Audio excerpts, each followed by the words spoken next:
From Carson, California, the MCU Sports Network presents NAIA Men's College Soccer, the Menlo College Oaks versus the Marymount, California University Mariners. Hi everyone, alongside Rob Abreu, I'm David Smock. Welcome to our coverage here from field number 5 of the StubHub Center and a very important CalPAC conference game. Menlo College, they come in today in first place in the CalPAC Northern Division. Meanwhile, in the South, Marymount, California, they are in second place behind Soka University, except Soka has played 5 conference games compared to only 4 for the Mariners. And this is an important game, really, for both Menlo and MCU. Yeah, really at the breaking point of both teams' schedule. We're going to find out who's going to really contend for that conference championship. Both teams trying to dethrone the defending champion, Embry-Riddle.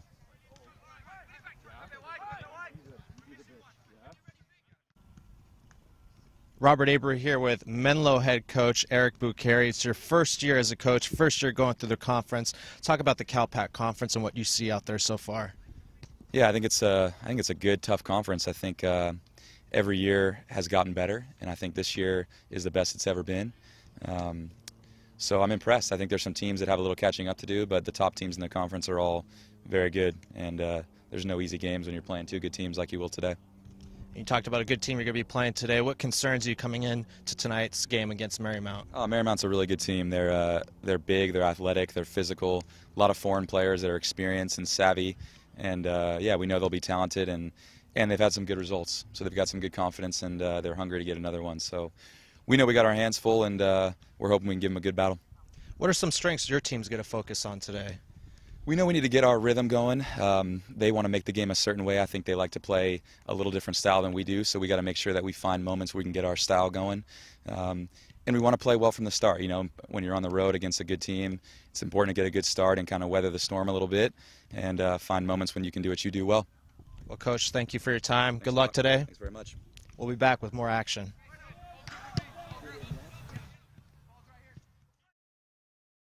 Visiting with Bryce Nelson from Menlo College. And Bryce, first of all, talk a little bit about your team so far, coming off a tough loss in your last match. How do you see the team right now at this point in the season? Yeah, after coming after last year, we got a lot of new players. Team looks a little different, but we're still a strong team. And last game was tough. You know, it's on the road. Not sure quite what to expect. A little windy, but we kind of had to battle it out, and we couldn't get the result after a few mistakes. I asked you to kind of play coach for a moment. Talk about your team in terms of position, about your defenders. Yeah, I have a lot of confidence in our back line. We got a lot of strength, very smart players, not afraid to play it out of the back.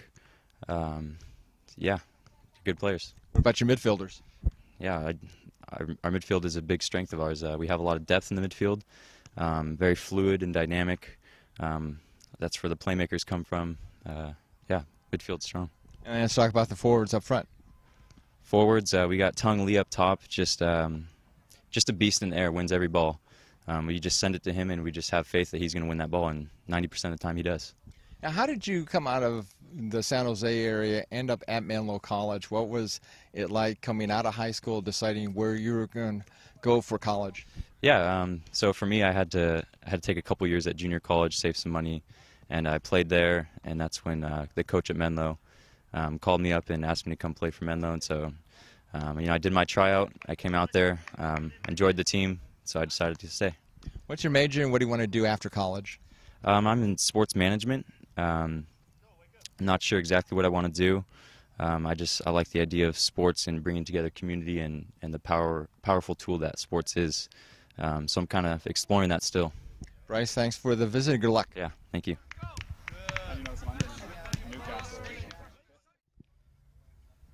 Robert Abreu here with Marymount head coach Mark Hervin. Mark, tremendous offensive output the last few games, 25-1 output. Talk about the offensive role your team is on.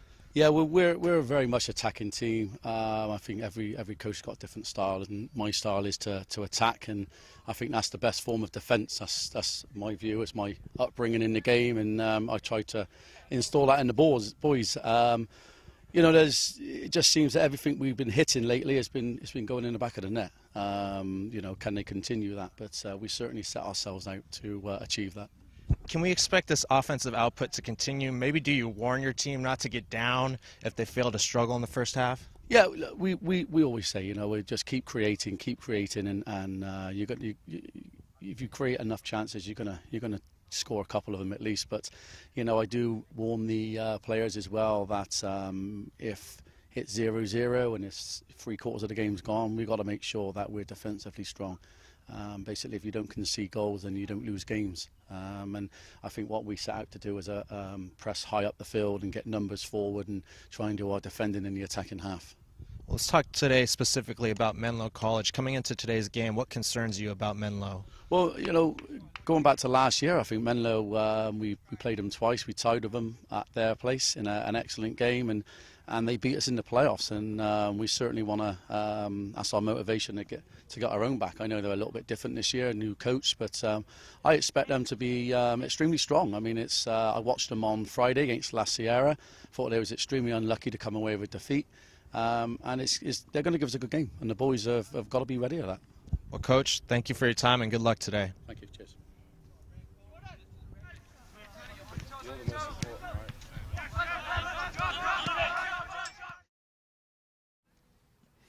Our guest is Victor Algren of the MCU Mariners. And first of all, Victor, 4 goals, 3 assists against California Maritime, all in the first half.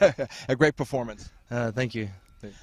What was kind of basically in that game? I mean, you were just on fire. Everything you were touching was going basically into the back of the net, or you were feeding it to a teammate who hit it back into the back of the net. Yeah, it just really went my way that game. Felt really good the first half. Just wanted to play. It was really fun to play that game in the beginning. You're starting to get into a stretch here of very important CalPAC conference games, including today's match. How do you kind of see the conference at this point going forward? I think we have had a good start, and I think that we are very prepared to play against a team that we need to win against now. And I think that it's going to be really fun and challenging, but I think we're going to be able to come out of it with a good result. Now at LA Harbor College, in 2 matches, you outscored the opposition 25-1. How do you kind of keep that scoring prowess going here now at field number 5, where basically, except for 1 match, you'll be playing the rest of your home games right here? Oh, no, we used to play here. We play, at least a lot of us guys played here our first year, second year. So we feel we want to play here. We like this field. So I think we're just going to keep it going. And it's not going to be as easy because we have tougher oppositions playing against us. But we still feel that we have good chances to score a lot of goals here as well. What is your major at MCU? I'm business and music. And what do you hope to do after you graduate? Not sure yet. Either keep playing or just start working. I'm just have all my options open. How did you actually end up going to Marymount, California and being recruited as a soccer player? I was at a showcase back in Sweden, and then the former coach, he saw me and he offered me a scholarship, and I came out to visit here, and I just, yeah, this is where I'm going to go. So. No snow? Yeah, no snow. I went during the winter, so it was snow back in Sweden. I came here, it could be in t-shirt and shorts, so it was just, here was where I was going to be. Victor, thanks for the visit. Good luck this season. Thank you very much.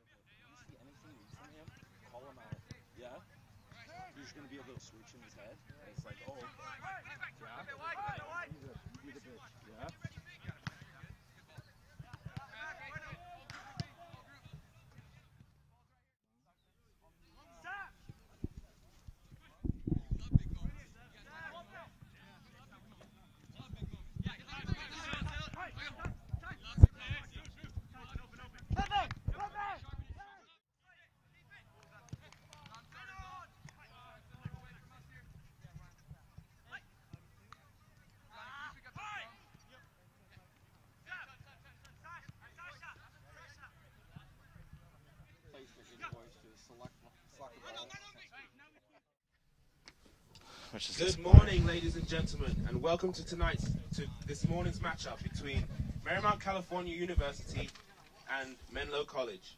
Marymount California University and the NAIA are committed to maintaining the true spirit of competition in athletics. Please do your part by showing respect to every spectator, athlete, coach, and official involved in today's contest. Now, ladies and gentlemen, for your away team's lineup. Number 1, Martin De La Torre. Number 3, Bryce Nelson. Number 9, Sean Kane. Number 7, Andrew Cota. Number 11, Christian Abrego. Number 12, Andrew Nyberg. Number 14, Tung Lee. Number 16, Nicholas Cranky. Number 17, Giuseppe Frattoroli. Number 19, Oscar Reyes. And number 29, Johan Mejia. And for your home team's lineup, number 1, Christos Voglis. Number 3, Jason Miletti. Number 4, Christopher Lindahl. Number 6, Samith Al-Bassett. Number 7, Tony Gonzalez. Number 8, Scott Smith. Number 9, Fernando Ruiz. Number 10, Victor Algren. Number 17, Sasha Hecker. Number 20, Kevin Paniagua. And number 21, Emil Petterson. Ladies and gentlemen, could you please rise for the national anthem?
And we are set for NAIA soccer as the two teams kind of exchange handshakes and high fives.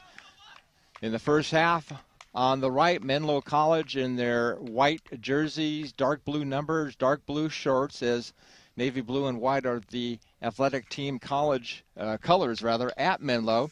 And for Marymount, California, as one spectator said in our last telecast, they look like bumblebees, the brand new uniforms, the dark blue and gold striped jerseys and dark blue pants. Menlo comes in today with a record of 3-2-2, but they are 2-1 in the CalPAC conference. So as a result, Menlo right now in first place in the North, as we said during our pregame.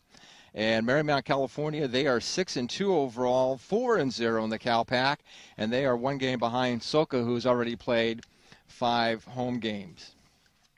Very important contest, and of course our next telecast will be the showdown against Embry-Riddle Aeronautical University. That game will be played at Long Beach City College, but the rest of the regular season, the games will be played here, field number 5 at the StubHub Center. The Mariners will kick off to start the game. Martin De La Torre in goal for Menlo College. Christos Voglis in goal for the Mariners. And we're underway here at the StubHub Center. Smith with a quick volley over towards the far side. Dave, can't wait to see this offense in Marymount, California. I know we're in the midst of college football season. These guys are pretty much the Oregon Ducks of the CalPAC conference in more ways than one, not only in scoring, but the untraditional uniforms that they're wearing as well. And of course, we were talking about Embry-Riddle Aeronautical University. One of the reasons it's a big contest is the fact that Embry-Riddle won the CalPAC Conference tournament last year, the title, so they're going to be going up against the defending champions. Embry-Riddle turning 5 all-conference players as well. Going to be a difficult matchup, although they do have a new head coach. So interesting to see how the defending champions adjust coming into this year's conference play.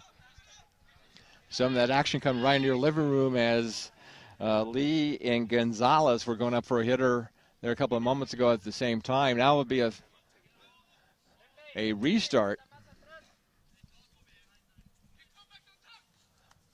for Menlo on the kick by Johan Mejia.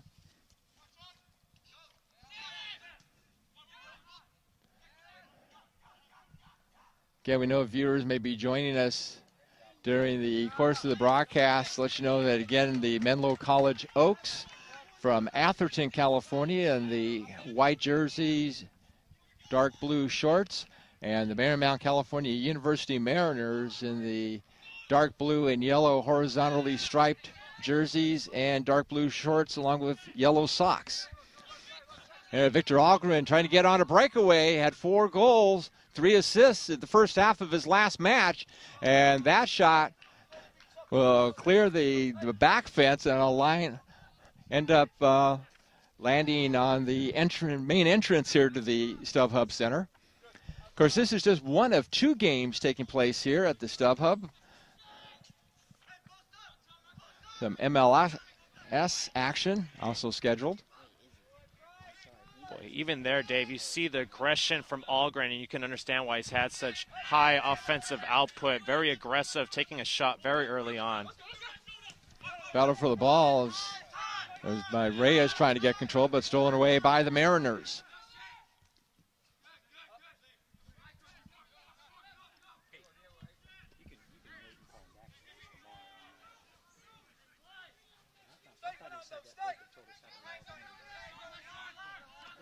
Coming over to Lindahl, and he forwards it to Manangua. Well, give and go action with Smith. Yeah, Smith, absolutely. And this one's going to be cleared out right over towards our broadcast location. And handled by Lindahl, gets over to Gonzalez, back to Lindahl. Lindahl will kick it over towards the corner. And trying to get to it is Mejia for the Oaks. So you mentioned Menlo from Atherton, California. It's about 20 miles or so northwest of San Jose, about 25 miles southeast of San Francisco.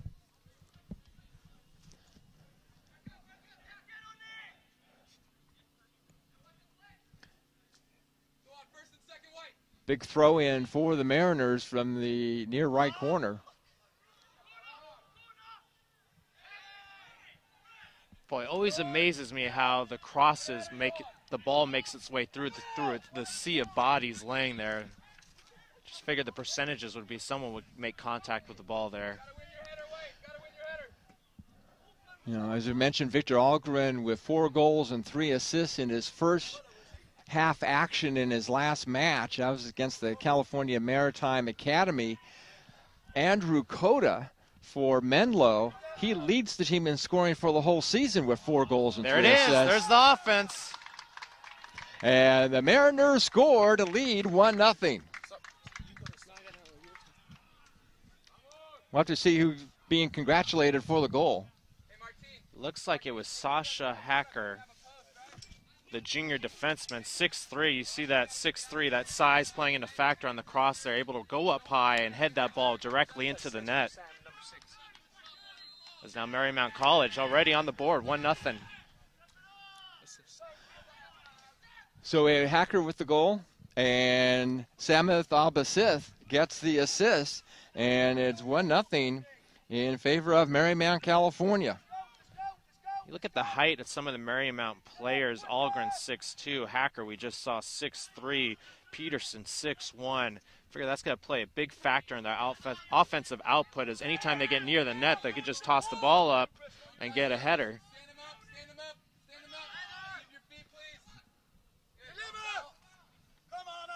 Now, there's always kind of the old adage in soccer, once one goal is scored, you see if another one scored the next 5 minutes or so.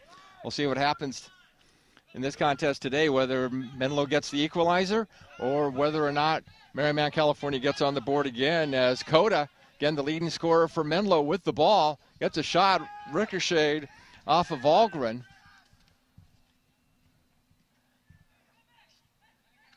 This is the first time so far in the first few minutes of the match, Rob, that we've actually seen Menlo move the ball pretty well. Yeah, it's going to be important for them to answer and not let this game get out of hand, so to speak, as we've seen the offensive output and capabilities in Marymount. Well, some of the things that we've noticed about the Mariners this year is how they can control the ball in the opposition's half of the pitch. And that was kind of, certainly the case in their last match against CMA where, whatever zone they were attacking, the ball seemed to stay there. And I'm sure that was the game plan coming in, but then again, now down 1-0, do they maybe loosen things up a little bit, get a little aggressive, maybe think outside the box? Instead of playing that ball control, maybe turning up the offense to try to match the high-scoring output of Marymount. And the ball kind of on the throw and misses everybody. Andrew Nyberg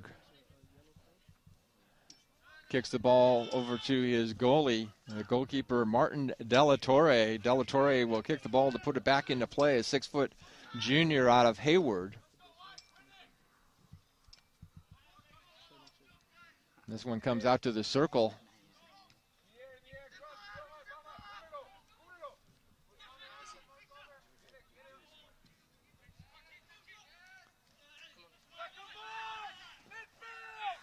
Sean Kane is trying to move the ball forward.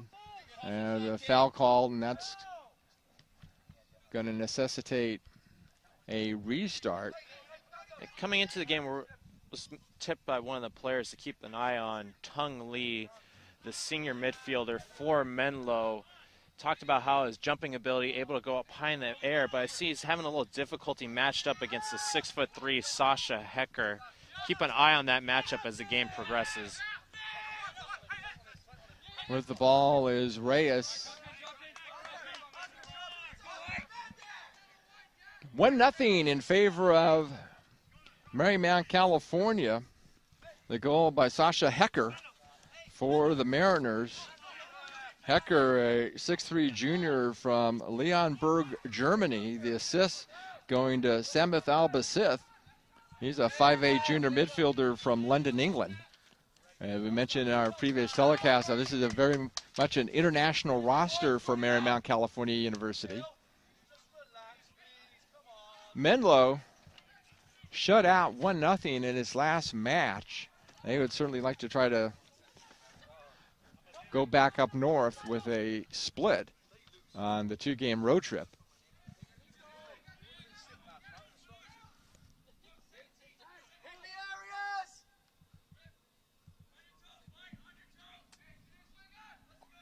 Corner kick for Marymount, California, right in front of the goal mouth, but looks like Delatorre punched it away.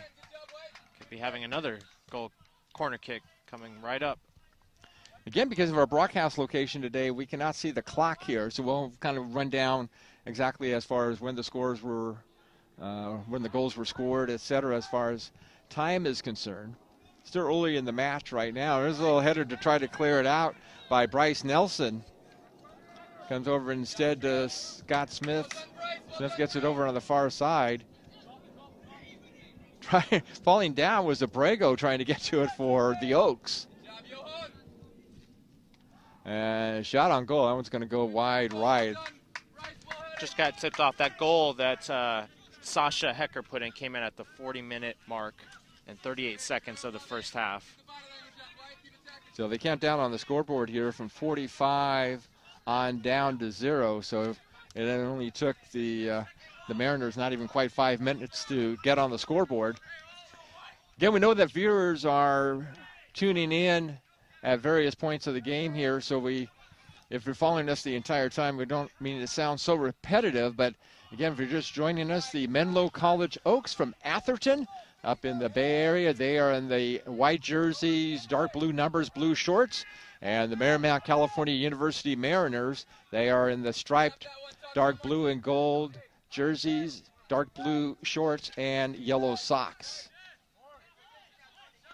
So the Mariners already 1-0. They would certainly like to go to 5-0 in the conference, to stay in touch with Soka University, which is down in Laguna Niguel. But what's interesting about that, just trailing Soka by a game right now, again, Soka's played 5 conference games. This is the 5th conference game for MCU, is simply the fact that they still play Soka home and home yet late in the season.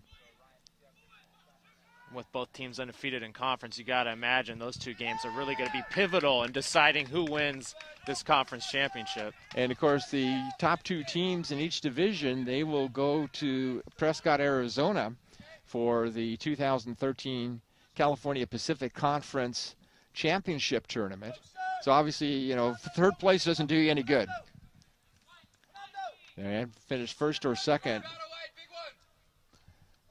Everybody inside the box on the throw-in for the Mariners.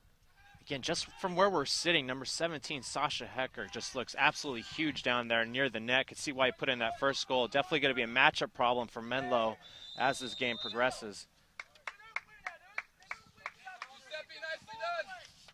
Beautiful day for soccer at game time. Sunny, 76 degrees, 39% humidity, and the wind out of the south at about 3 miles per hour. I think I can huff and puff more than 3 mph. But just a beautiful day for college soccer. So restart. Given in, they're not forming a wall, so it's not really a direct kick per se. Menlo will kick to put it back into play.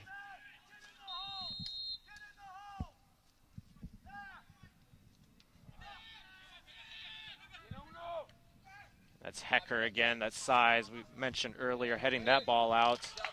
Yeah, sliding down was Tung Lee.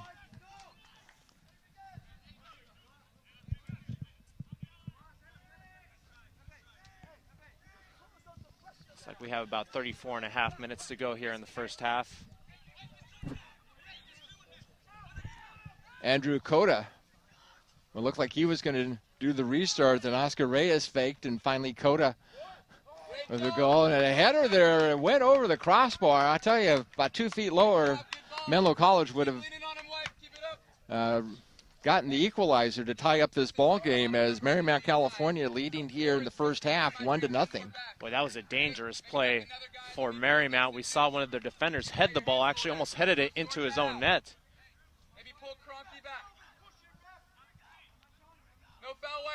There goes Tung, run across the middle. Just missed on that header. Cleared away.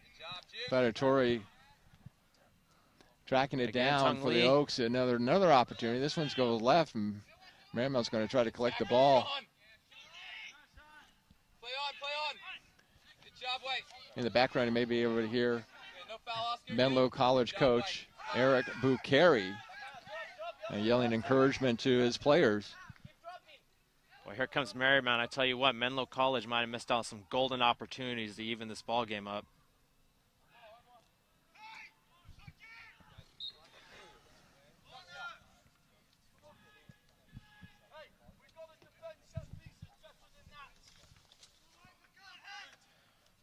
You can hear Mark Hervin scream out instructions to his defenders that they got to defend the net better than that. There's some high percentage opportunities for Menlo College.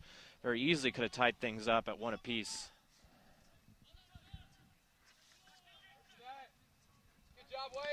As I mentioned, Menlo College, located in Atherton, is just up the road on State Highway 82, El Camino Real from Stanford University. And at one time, a discussion was held, I mean, we're talking like 80 years ago, about Menlo serving as lower level college for freshmen and sophomores, with juniors and seniors being at Stanford, but the Stanford board rejected that plan. So still a little bit of history there, the two colleges being very close to each other, and Menlo College and Stanford University.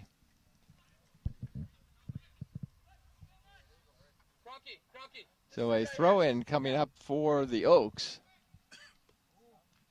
as the Mariners hold on to a 1-0 lead here in the first half. Again, we do not see the clock here. Unlike international soccer, where the time is kept by the referee, Just want to thank the scorekeeper sitting next to me. Has let us know that there's 32 minutes to go in this first half. You know, we actually have the scoreboard in front of us, but we're seeing the back of it, not the front of it. So, yeah, we appreciate those updates. But anyway, I was going to say, in college soccer like this, you know, for viewers who are not familiar with it, the referee can actually stop the clock, just like American football. And so as a result, the scoreboard clock is official. And correct me if I'm wrong, there's no injury time. Yeah, they don't have any time, right? Yeah, they'll generally what they'll do is they'll have the referee stop the clock. So it's more so played like a traditional basketball, football game. Any stoppage in play, injuries, we'll see the clock. Yeah, so the clock stop exactly, and then restart, and then they'll have a 1 minute warning, and then the public address announcer will normally count down the last 10 seconds of the game as De La Torre kicks the ball out towards midfield.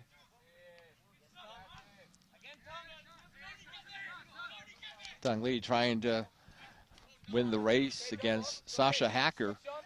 Ball going out of bounds. And there we saw the leaping ability of Tung Lee that we've heard earlier from players and coaches. And the ball is Emil Peterson. He kicks over to a couple of teammates.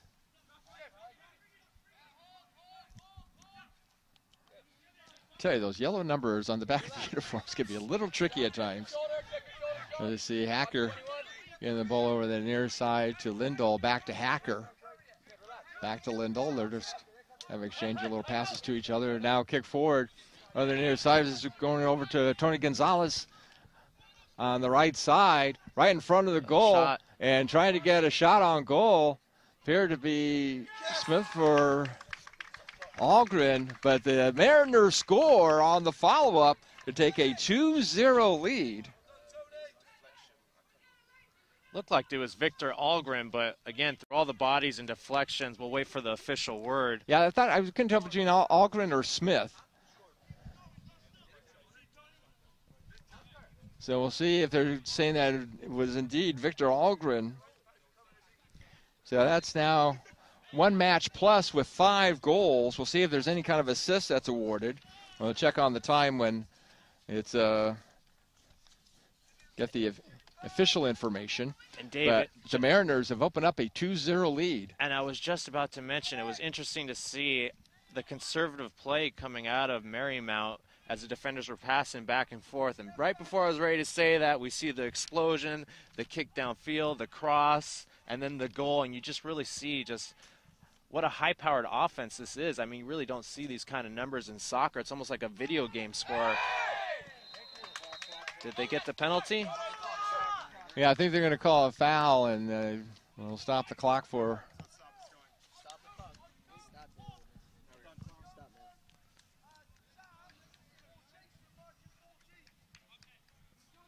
Yeah, in fact, for that goal, because there's some netting behind the goal here to try to prevent the balls from landing out into the main entrance, basically it's one of those situations where you weren't quite sure that it went into the goal. Yeah, for a second before I heard all the cheers and clapping, to me, from our perspective, it actually looked like it went over the goal and got trapped behind the net. Exactly. Exactly. It didn't look like it was a real goal, but it is. And now here's a penalty kick. And this one's going to be scored by Andrew Cota. That gives him his 5th goal of the year. And now the lead for Marymount, California is down to 2-1. So we have a game. Menlo not going away. A huge answer there. They really needed that goal definitely before the half. Did not want to go down 2-0 and possibly even more to end things up in the first half. Of course, at halftime we'll have all of the updated stats and from the first half, including the goals. But Andrew Cota on a penalty kick makes a 2-0 game to 2-1. A 1-goal lead now for the Mariners.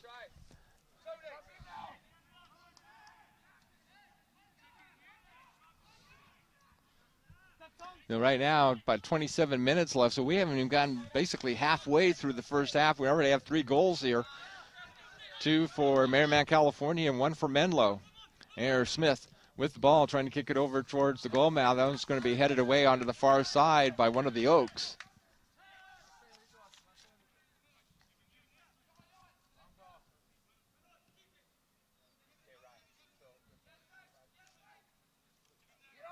You just get the sense, Rob, there's a long shot that's going to be grabbed by Della Torre out of the air, but I always get that feeling that they were getting ready to set up a play. No, without a doubt, anytime Marymount is down on that side of the field, I keeping my eyes and ears open for any attacks, any setups, crossings, and of course any goal that might come up from that high-powered Marymount offense. With the ball, Tony Gonzalez for Marymount, California, gets over to Patterson. Turnover. Now a fight there. Patterson getting the slide against Tung Lee. Marymount, California holding on to the ball. Again, they're trying to keep that control going over in the right side of the pitch here in the first half. A couple of interesting alumni for Menlo College worth mentioning, and if you don't know the group, I'm sure your parents and grandparents may know the Kingston Trio. And two members of the Kingston Trio, Bob Shane and Nick Reynolds, very popular in the 1960s and early 70s, graduates of Menlo College. Legendary race car driver and builder Dan Gurney, also a graduate of Menlo. And then a little bit more recently, as we get set up for the corner kick, Carla Esparza. She's a professional MMA fighter. She has one more match scheduled. I believe late Carla currently resides in Orange County. I've actually seen a couple of her fights. She's a very well-known women's MMA fighter, and as that sport's popularity continues to grow, you might be hearing more from Carla Esparza very soon. And she's born in Torrance, so very, very much a local South Bay young lady. So, again, she is a graduate of Menlo College as well. And there's a few others, but those are some of the most notable. Menlo College now comes Coda. Right on offense. Yeah, as much as they try to contain Menlo in this right side of the pitch, you can see that Menlo will get opportunities to kind of move the ball down the field quickly. The thing about Marymount, they attack so much and so hard that they do leave themselves open to the break. And really, Menlo's going to have their opportunities to tie this game. Yeah, Reyes with the ball being guarded closely by Fernando Ruiz. Finally, he clears it. Now Sean Kane with the ball. That's going to be intercepted by Tony Gonzalez. Gonzalez along the near sideline. And that one actually jars our MCU Sports Network camera. Robert Linkram, video operations director, manning the camera here for our coverage on the MCU Sports Network. Robert Brayu. I'm David Smock. Glad to have you with us for this very important Cal-Pac conference game. And I think from here on out, every time we talk about a Cal-Pac conference game involving MCU, I think those words, very important, will be mentioned every time, because you only play so many games, and you have to finish in the top two in your division in order to advance to the conference tournament, which will be in Prescott, Arizona. Similar to just traditional college football, where you don't have a lengthy schedule of 20, 30 conference games that you see in basketball, makes these games even that much more important. Absolutely. Usually in college, you might get somewhere around 18 or 20, which sounds like a lot, but it really isn't.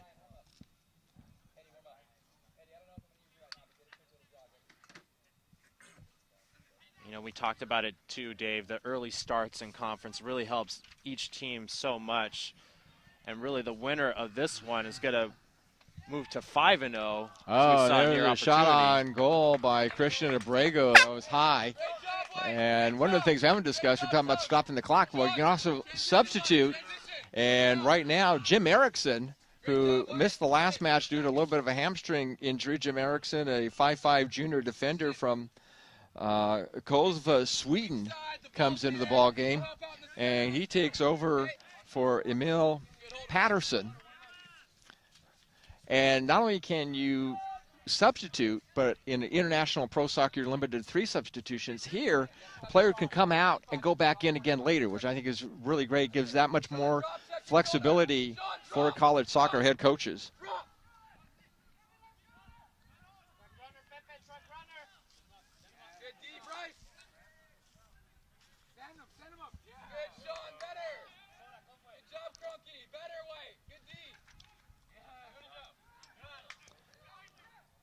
Menlo College again trying to get the equalizer. Marymount, California leading Menlo 2-1 here in the first half. A lot of action in just the first 23 minutes or so. Now we're down to 21 minutes remaining in the first half. Throw in by the Mariners.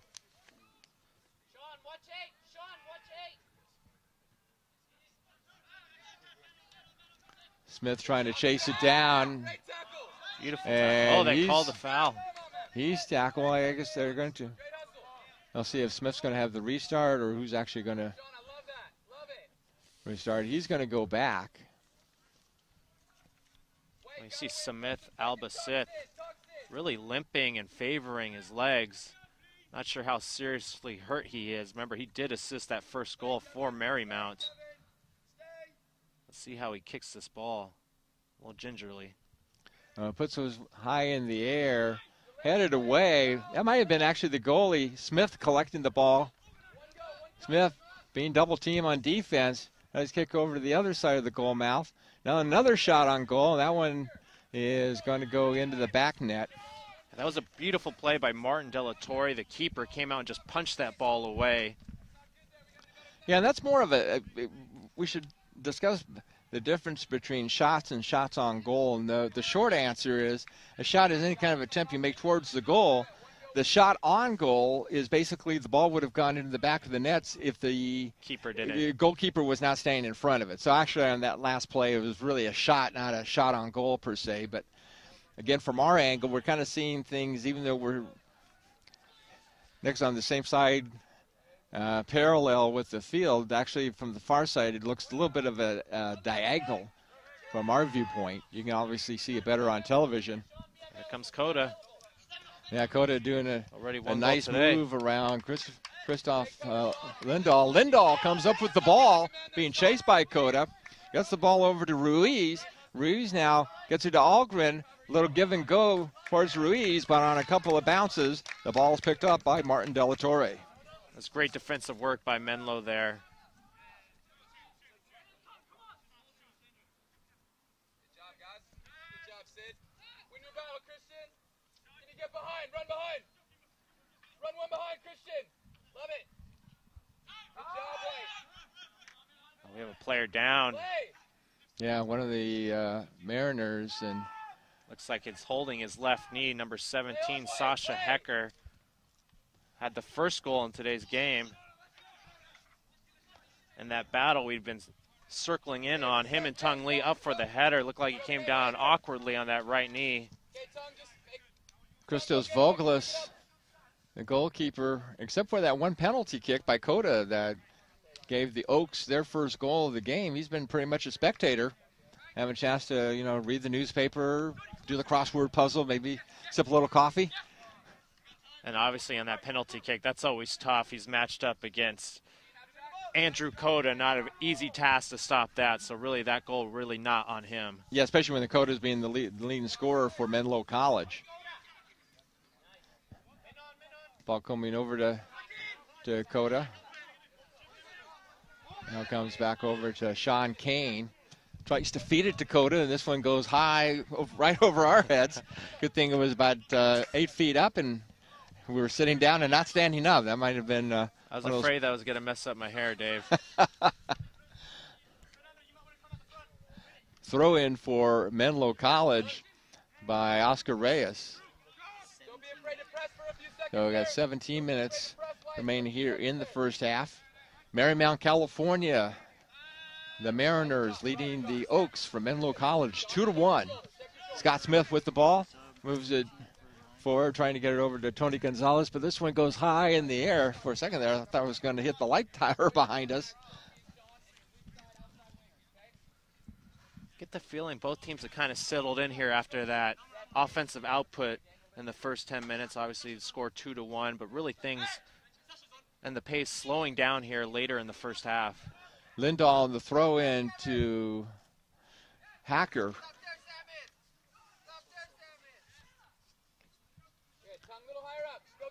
It goes back to Hacker. Hacker kicks it forward. And is going to be headed out of bounds by one of the Oaks.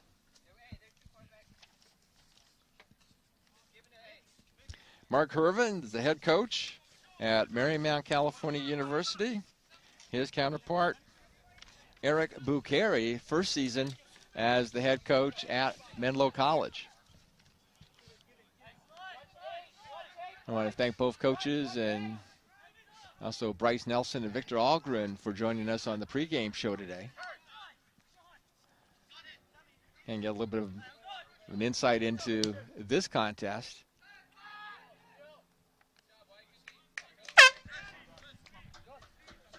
And now we have a substitution coming in for Menlo College is Ryan Onazuka, 5'6" freshman midfielder from Foster City.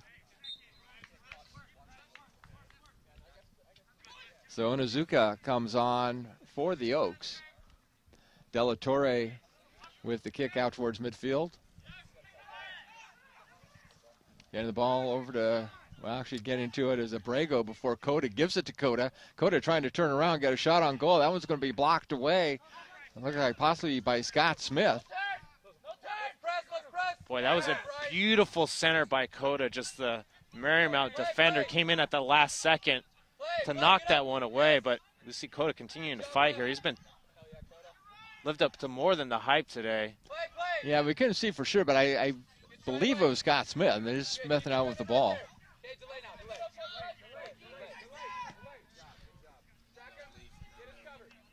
It was actually Christoph Lindahl that came in and saved that last attempt. Again, thanks to the scorekeepers next to us helping us keep tabs on who's who out here. Very difficult to read the back of these hornet's nest jerseys, so to speak. And the Bumblebees.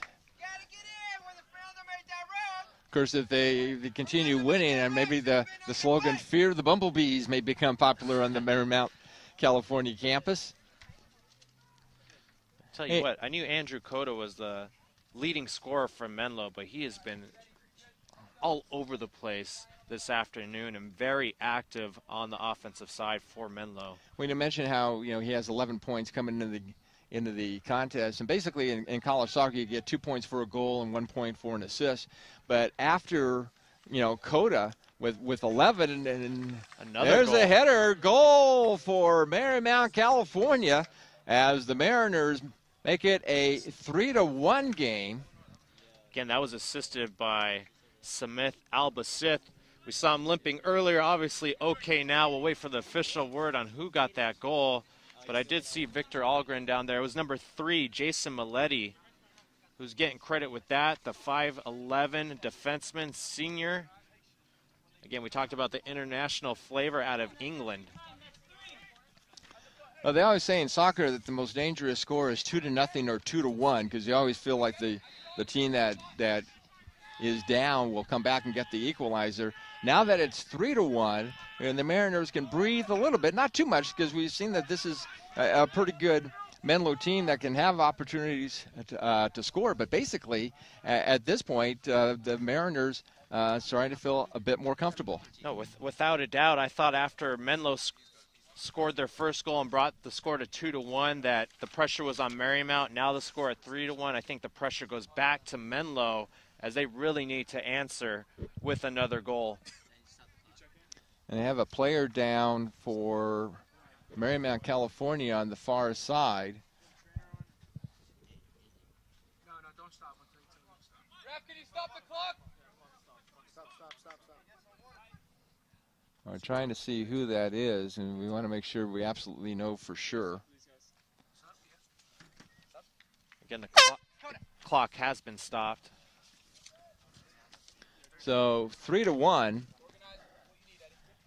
Coming in for Menlo College will be Edward Millington. And while we have a stoppage in play,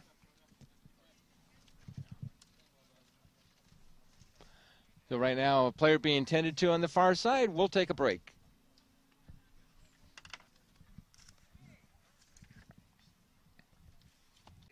It could be Kevin Panigua. Well, play is resuming on the throw-in by Menlo College.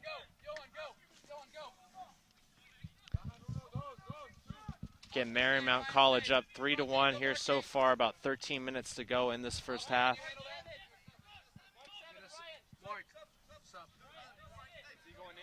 He's going in for number. Go ahead, set it up. Josh Edwards will come on for Marymount, California. Edwards, a 6-foot senior defender from Luton, England, or Luton, perhaps, Luton. Kick in, this one's going to be cleared away. Another opportunity to try to score, and on one bounce, the ball's handled by Christos Voglas, the goalkeeper for Marymount, California. Boy, not sure what happened there with Tung Lee. Looked like he was a little frustrated, was ready to kick the ball, and then pulled back at the last second. Not sure if he thought he might have been offsides or what. Tony Gonzalez back to Lindahl. Now comes over the far side to Hacker. Ball's given back to Hacker. We're down about 13 minutes or so. Moving on down here in the first half. Marymount, California leading Menlo 3-1. Field number 5 at the StubHub Center in Carson, California.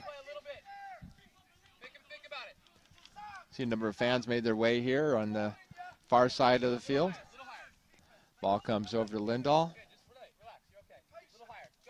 Kind of patrolling on defense in that area is Ryan Onizuka for Menlo.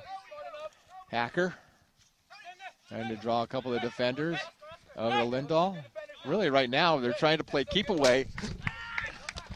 And the ball going out of bounds and going right off our equipment. I didn't realize calling soccer was such a contact sport. Certainly for announcers or commentators.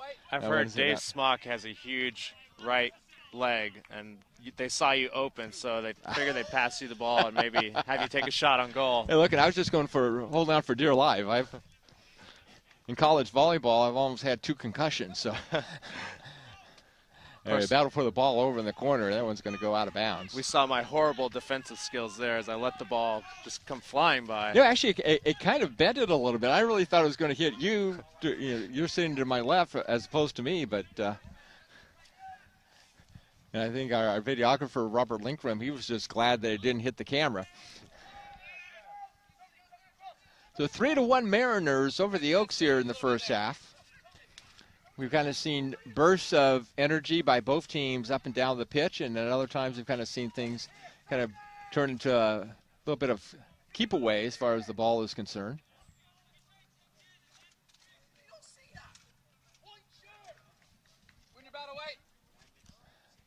Sometimes kind of interesting to hear the head coaches kind of yell instructions to their players, and you'd hear Mark Irvin say, white shirts. In other words, watch out for these guys. Head coach is always never happy. Look at all sports, always coaching throughout the game. Of course, this team now outscoring their opponents 28-2 over the last 3 games, and he's still working hard up and down the sidelines. Absolutely. Okay, we know fans are joining us during our broadcast here on the MCU Sports Network. The Menlo College Oaks in the white jerseys, dark blue shorts. The Mariners of Marymount, California, and the blue and gold striped shirts as the ball again goes out of bounds right in front of our MCU Sports Network broadcast location. So again, MCU in the blue and gold striped jerseys, dark blue shorts. Oscar Reyes will throw in the ball for Menlo College. Reyes, a 5'10 freshman defender from Richmond. Boy, number 4, Christoph Lindahl, fired up. Some not-so-friendly language being used. The official didn't quite like that, so I had to stop and give him a warning. Ball cleared away by Tony Gonzalez. Over there was Edward Millington for Menlo. That would be a throw-in again by Oscar Reyes for the Oaks. Not surprising because basically there's always one player, maybe 2, that you always designate for those throw-ins. And it seems like Reyes is the man for Menlo. Just an injury update on number 20, Kevin Panigua. Doesn't look good. Just saw him carried over to the trainer's table, unable to put weight on his leg. Probably done for the rest of the game. because you never like to see injuries to any player. And so hopefully he'll heal up very shortly and be ready for the next contest. Meanwhile, the Mariners holding on to this 3-1 lead in the first half. Lindahl kicks the ball forward downfield, goes off of Ruiz, battle for control, and trying to track it down again is Fernando Ruiz, and he's being guarded by both Reyes and Millington. Now comes out towards the middle. Get an opportunity. Algren with the ball. He gives it over the far side. It's going to be tracked down by Jim Erickson and kick over towards the goal. And it'll be grabbed by Della Torre. Well, you're almost surprised when Marymount gets down there and they don't score. With the ball. Here they come again. Tung Lee, but the Mariners get it. Victor Algren. And his shot is wide right. Really no follow-up there.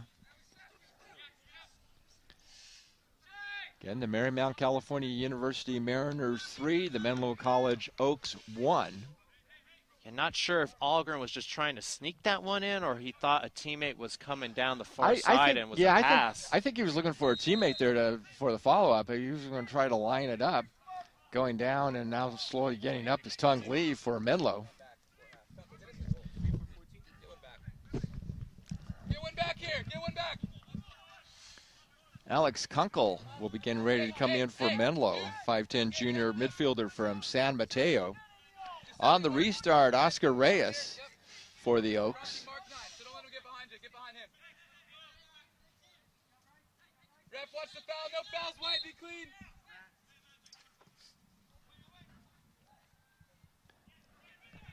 Don't foul Eddie. Hey, ref. Good job, Oscar. Keep our numbers. Talk, Johan. Menlo again trying to move the ball. Make sure we're balanced. Onizuka trying to move it and went out of bounds. Guys, I'm not too thrilled about that. Reyes will have the throw in. Kunkel will come on for the Oaks, as we mentioned. He'll take over for Tung Lee. Probably give him a breather, especially after you mentioned, Rob, that he was a little slow getting up. And we see that. We've talked about substitution, be able to sub back in the second half. I'm sure we'll see Tung Lee back in the second half. Check your shoulder, good. Although he's heading to the trainer's table. Not sure if he's dinged up himself.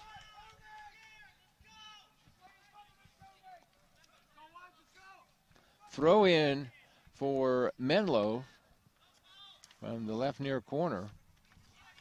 And now down to about 5 minutes left here in the first half. MCU leading Menlo 3-1. Another throw in for the Oaks. That one's going to be cleared downfield. Scott Smith with the ball. He kicks it over towards Algren.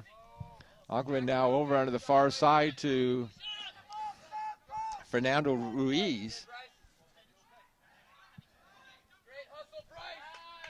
Header, or Bryce Nelson to clear out the ball.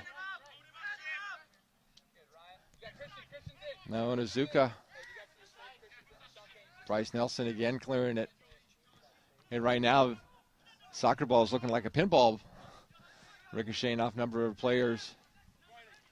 Johan Mejia with the ball, moves it forward to Nelson.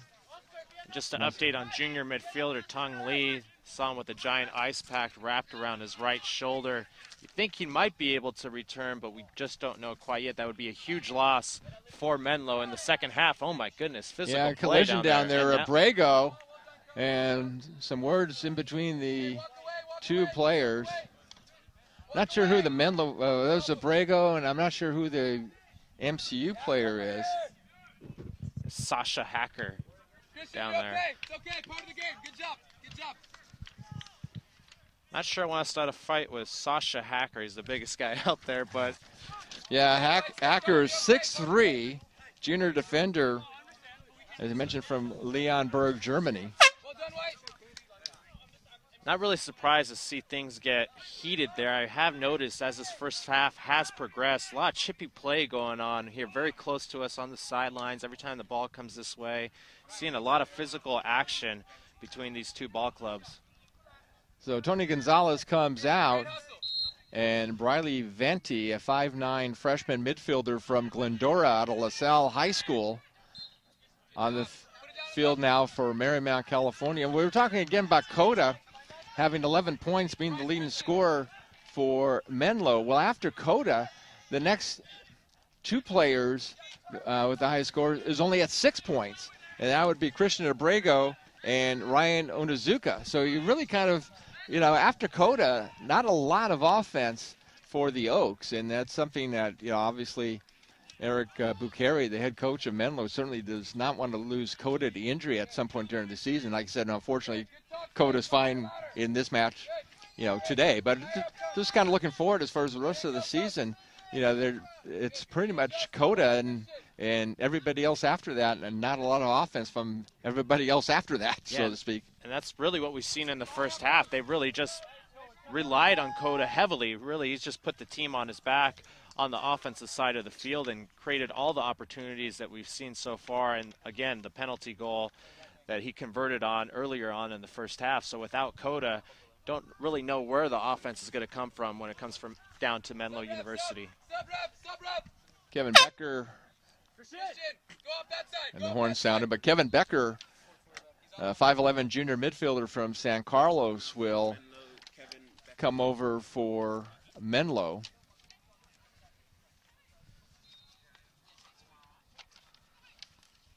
Throw in coming up for the Oaks. Again, the question becomes down here, where does the offense come from for Menlo College? And not to beat the point to death, but of course there's no surprise on that penalty shot that Coda took that shot. And that's been the only goal, but other than that, you take that away, and it's been pretty much all Marymount, California here in the first half as we have 1 minute to play.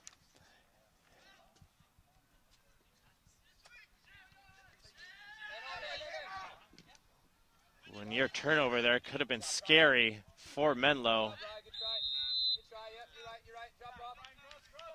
Unless something drastic here happens, looks like we're going to have a 3-1 score going into the half. Restart by Sasha Hacker for California Marymount. Like Alex Kunkel was back there on defense. The kick by Lindahl, or Hacker rather, I should say. Oh, a header there by Mejia. 10, 9, 8, 7, 6. So the 10-second countdown. 4, 3, 2, 1. And the horn sounds. That is the end of the first half at field number 5 at the StubHub Center in Carson, California. It's the Marymount, California University Mariners 3 and the Menlo College Oaks 1 right here on the MCU Sports Network.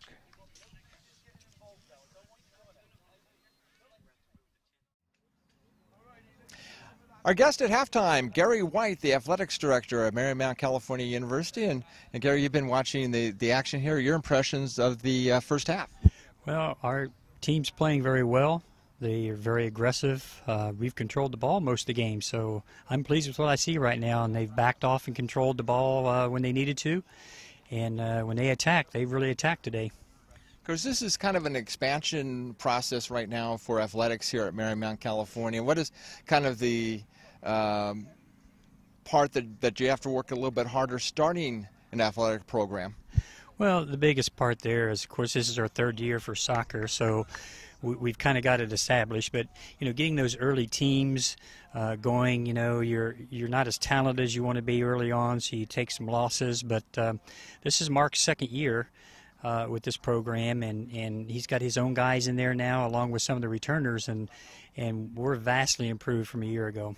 Of course, it's really important now for Marymount, California, being a member of the CalPAC Conference. And what does that being a member of a conference do for MCU? Well, you know, until we got into the conference, we had to compete against all the independents, and that's hard to advance and even qualify for the independent tournament to be able to qualify to go to the nationals. Getting into the Cal Pac, which was a great fit for us. Last year, our first year in the Cal Pac, our men's team qualified for the tournament. As a matter of fact, we lost to Menlo in round 1-0. So this is a big game for us, and to come out this year being 4-0 in the conference right now, and hopefully we'll be 5-0 after today, just shows how our program has grown in just in a short period of time. Let's talk about what are the other teams that you have representing MCU. Well, of course, we have a women's soccer program also, and they're just now getting into conference play, so we'll see how they do. We have men's and women's cross country, which we started last fall. And we actually had two freshman runners, men runners, qualify for the NAI National Championships in Vancouver, Washington last year. So now I think that's the first time an athlete from Marymount's ever gone to a national championship. And we have men's and women's cross country. We have men's and women's golf also, which are conference sports. And then our cross country team makes up our track team. So we're a track team of distance runners. Then you also have kind of like lacrosse as a club sport in the spring. Yes, we have lacrosse. We currently have men's lacrosse. We don't have enough women to really field a women's lacrosse team at this time, but we have men's lacrosse and hopefully have women's lacrosse going next fall. Now basically, you have these programs now. Looking ahead in the future, are there any particular sports that you may go to next as the next addition to your program? Well, there's several that we could look at. Men's and women's tennis could be a possibility. It's not big in the conference yet, so we're not looking very hard at that. Possibly men's and women's basketball, if we could find a facility to play in, because we don't have a gym on campus, and or baseball, softball, and they're all conference sports. So we're looking right now into try to advance into another program within the near future. Gary, thanks for the visit, and good luck the rest of the year. All right, thank you.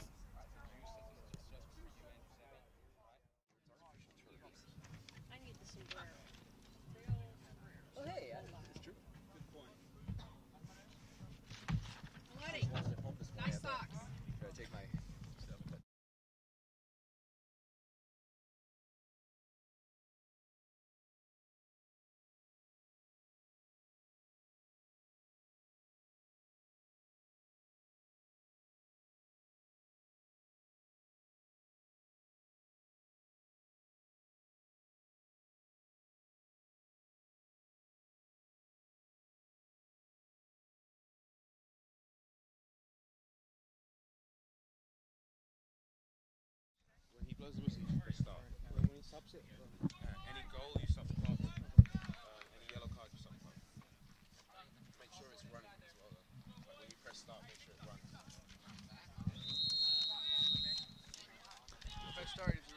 Start of the second half, Menlo College kicking off. Marymount, California leading 3-1. David Smock, Rob Abreu, and our camera operator, Robert Linkram. Great to be with you here on the MCU Sports Network from the StubHub Center in Carson, California. Field number 5, which is kind of akin to a scavenger hunt because there's so many fields here, and none of them are really numbered. You have to kind of search around a little bit to find number 5, but we did, as did the fans on the far side. A very important California Pacific Conference game for both teams. Menlo currently in first place in the Cal Pac North Division. And for Marymount, California, they are in second place right behind Soka University in the South. The difference being that Soka University has already played 5 conference games, whereas for the Mariners, this is just their 5th conference game being contested right now. So basically, for all intents and purposes, the two teams are almost tied for first. Future home and home dates with Soka University are on the horizon, as the ball is going to be thrown in by Josh Edwards. Dave, quick update. So going into the half, we saw Tung Lee with the injured shoulder. He's back out on the field, but what I don't see is Andrew Cota, number 7, the senior for Menlo, who had the goal. Not sure if he's hurt. Uh-oh, here comes Marymount. Yeah, Marymount having a chance, and this one hitting the left upright. I could hear Algren scream as he shot that. I have a feeling he thinks he should have made that. just misplaced that ball outside the goal. And Rob, when you get a chance, you can maybe check with Israel Reynoso, the sports information director, regarding shots on goal, etc., in the first half for both teams, and how many saves were made by the respective goalkeepers. In goal for Menlo College, Martin Delatorre and Christos Voglis. For Marymount, California. Got our thanks to Gary White. There's a little shot was being taken by Edward Millington, but that did not really then come that close as it was wide right.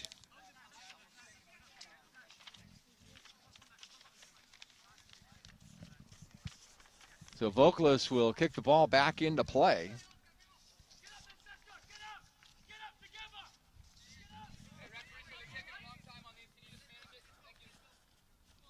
Our next telecast here on the MCU Sports Network will be at Long Beach City College as the Mariners host the Embry-Riddle Aeronautical University Eagles. They are the defending CalPAC champions of a year ago.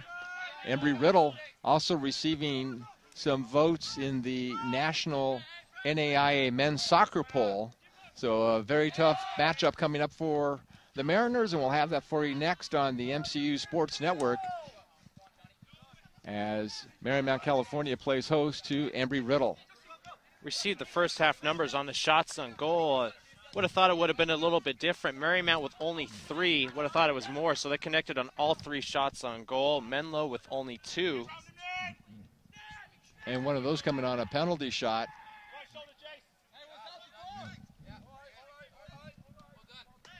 So it really just seemed like Marymount was the aggressor in that first half, but when you look at the shots on goal, pretty much even. Then with the ball is Kane.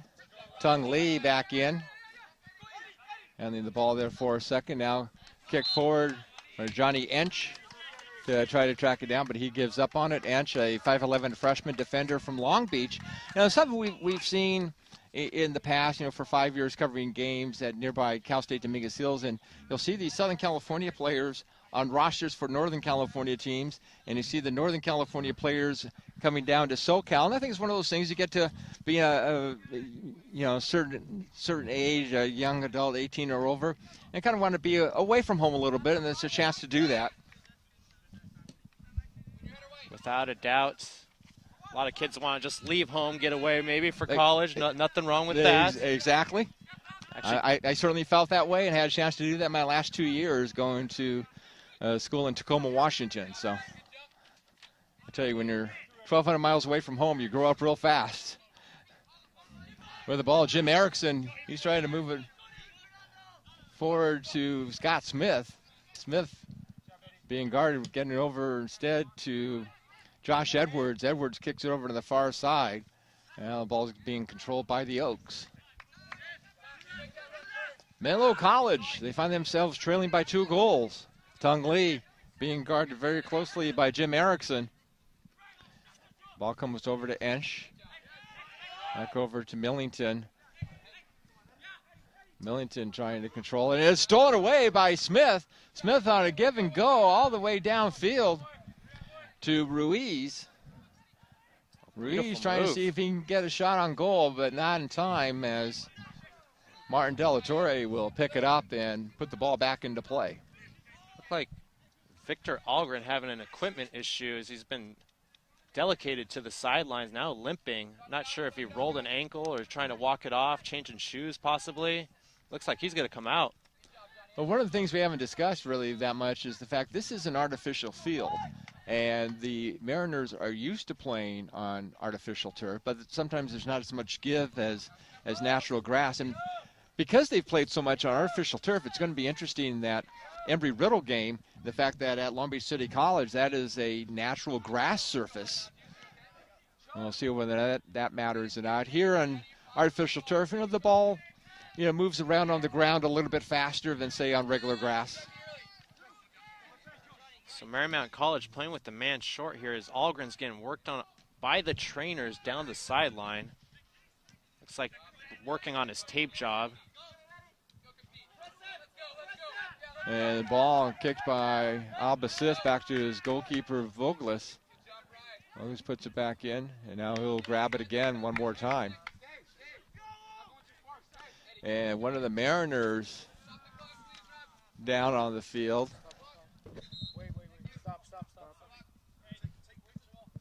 So now there's two Marymount Mariners who are down. Victor Algren and looks like Victor Algren's left ankle is his issue. He's officially coming out of the ball game. The trainer going out right now. This may take a while, so we're going to step aside. Mariners leading Menlo 3-1. Mauricio, who are you going in for?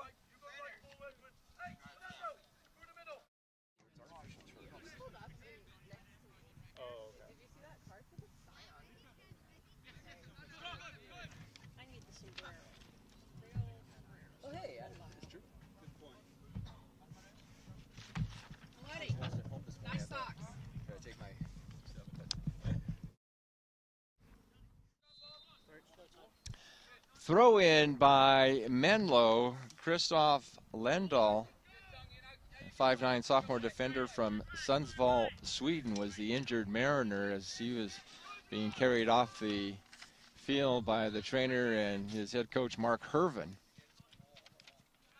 So that does not look good at all. Rob, you have some of the substitutions here. Yeah, replacing Lindahl will be 5'11" freshman, number 11, Mauricio Vasquez, and then in for Victor Algren is number 7, 6-foot senior forward midfielder Tony Gonzalez. So the Mariners down a couple of starters at least, although they do have 11 men out on the field, or 10 plus the goalkeeper, they usually refer to it. And the ball almost handled there by Kane. Kane tracking it down for Menlo. Kane trying to see if he can set up a shot, gets around one would-be defender. Now moves the ball forward to Tung Lee, but Lee loses the race as the ball knocked away, I think, by Edwards.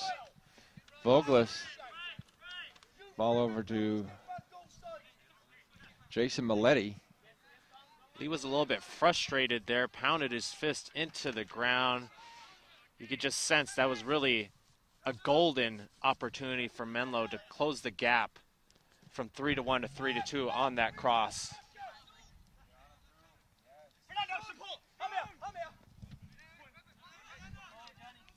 Battle Jason for control Maletti there involving communicating. Ruiz.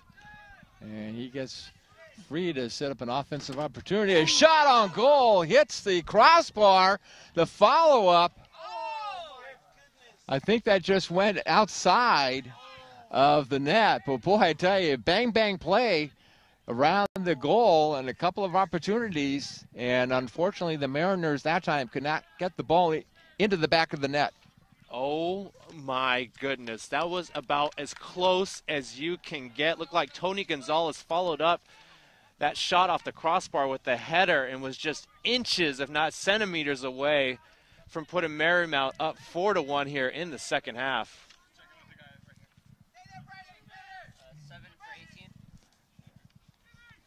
So a couple of opportunities for the Mariners there. Are they still leading, as Rob just mentioned, 3-1? And for Menlo College, that's a huge difference. 3-1, you're still within striking distance. 4-1, things don't look so good. Down 3 goals. Andrew Cota is going to check back into the ball game for Menlo College. He has the lone goal on the penalty kick in the first half. Leading scorer for the Oaks with 5 goals now and 3 assists for 13 points on the season. Again, college soccer, you get 2 points for a goal, 1 for an assist. You could hear head coach Eric Bukhari yelling out to Cota, just have fun, let the game come to you, try not to force it. And again, the Mariners trying to control the ball. They did a good job of that. There's a shot that goes wide right. It's a future goalkeeper out there. Yeah, I was going to say, one of the ball boys did a nice job catching that one. Some nice hands. On the fly, yes. You know, sometimes when you see youngsters and, you know, you can be out in a supermarket or a mall and you'll see a young child in a stroller, and you always kind of wonder whether that little boy or girl will grow up to be president or be the first person to walk on Mars, anything like that. Those You never know. That's the thing. You never know. Future is very bright for all of those kids, and maybe that young ball boy be a future professional goalie. Meanwhile, corner kick by Marymount, California comes right back over to the corner. Another attempt at a header cleared out by Menlo, at least for the moment.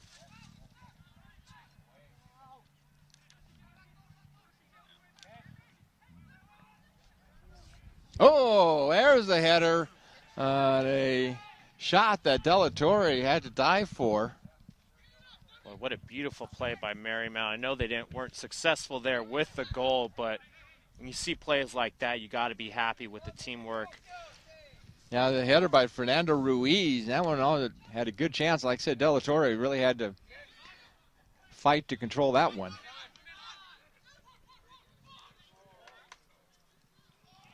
Comes Coda. Yeah, Coda would.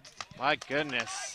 I think if he just had aimed for the far side part of the net, that one probably would have had a good chance of going in.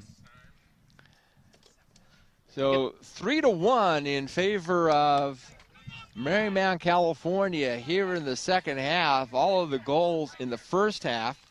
Sasha Hacker with the assist from Al Basif. Algren with the goal and assisted. Coda for Menlo on a penalty kick, and then Miletti, also Al Basif on the assist with the third goal for MCU, and that's where we stand right now. Marymount, California 3, Menlo 1. David Smock, Robert Breyu, and our camera operator, Robert Linkram. Great to be with you right here on the MCU Sports Network. And so far, another strong performance here on the pitch by Marymount, California. Trying to go to 5-0 in the conference and 7-2 overall for the year. Really a win here puts them in the driver's seat in terms of conference play. Really just bodies dropping everywhere here in the second half, Dave. Another injured player. Not sure how serious this is for Marymount and who the injured player is.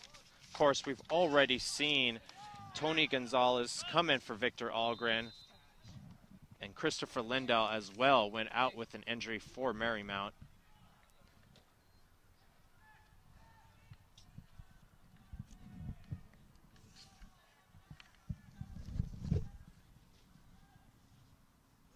Tung Lee shaking the defenders there in the corner. Like a header to clear it out.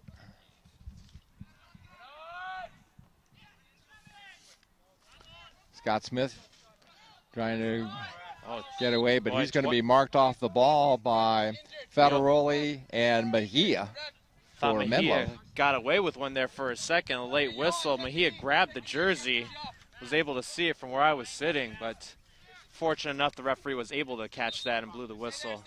Hey, Drew, come here. Drew, come here. Thank you.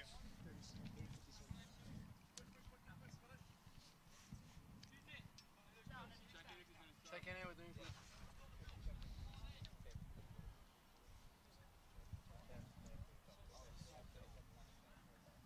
11 for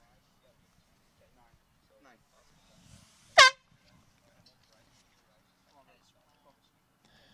So the captain of Menlo College, Christian Abrego, will go back into the game. 6'1" senior midfielder from East Palo Alto, so he's just down the street more or less.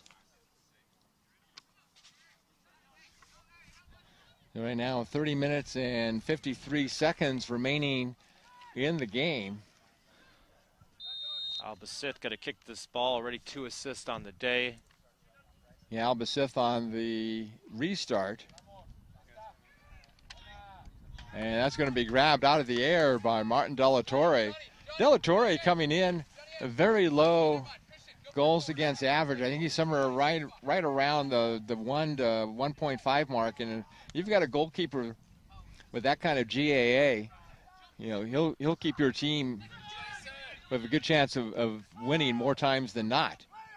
He's done more than an admirable job here today, holding just Marymount to 3 goals. He's been very aggressive on some of those high balls, coming in, punching it away, snatching it from the offensive players. Again, Martin Delatorre, 6-foot junior from Hayward. And you see Delatorre now as he's going to kick the ball back out towards midfield. Well, you see that matchup between Tung Lee and Sasha Hecker several times on the headers. Lee going up high and Hecker using that 6'3" frame of his to battle Lee for those balls.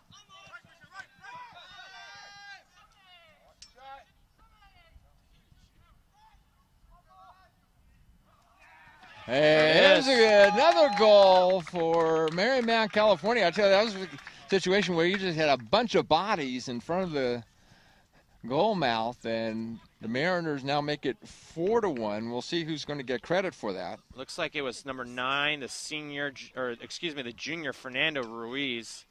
And I know Albaceth didn't assist on that, but he was the man who set that play up before the assist went through. Well, you can give 2 assists, so very well, Albaceth may get that. We'll wait for Israel on the goal by Ruiz.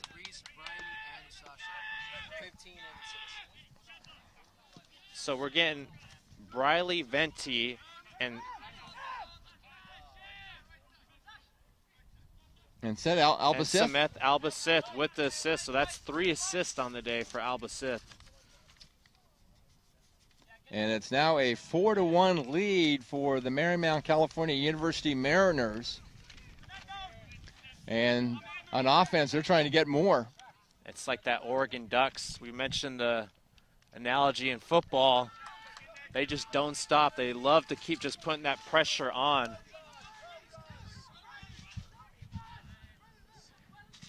And of course, we could have seen the score be 5-1 and had that ball that went off the crossbar gone in, and then I believe it was Tony Gonzalez who followed up with that header that really was just an inch away from crossing the line. Through in coming up by Jason Milletti as Milletti puts the ball back into play. Ooh, some physical play. Yeah, there's Kane as Ruiz goes down.